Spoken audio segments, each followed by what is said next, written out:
what do you want to know more about? Like what should they be writing, or what story should they be doing to serve your interest in Elon, or you're not interested? I mean, I do want to know what they've actually found out that is different than what we can publicly search.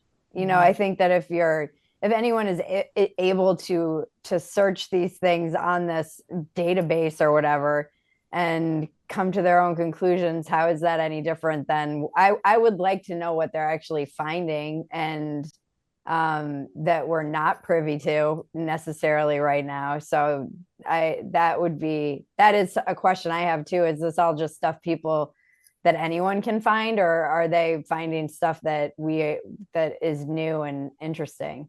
Great question. V, how would you advise the press corps to handle this? So actually, I think that the press secretary and the press department of Trump's is one of the most effective that we've seen in any modern administration. I'm not saying I agree with everything she says or I think everything she says is entirely true, but I think her structure is better than we've ever seen. She introduced the new media seat, which is not overseen by the White House Correspondents Association, which is like the Journalists Association.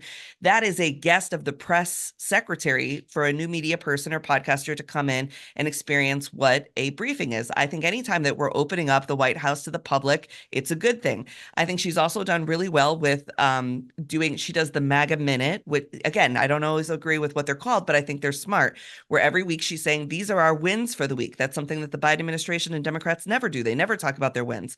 I think they've been pretty transparent and aligned on what he says is what she says, whereas sometimes there was a lot of feeling of kind of like, okay, I'll circle back from previous secretaries where you're like, just tell me what the thing is right now. Okay, I tuned in today. I just want to know today what he said today.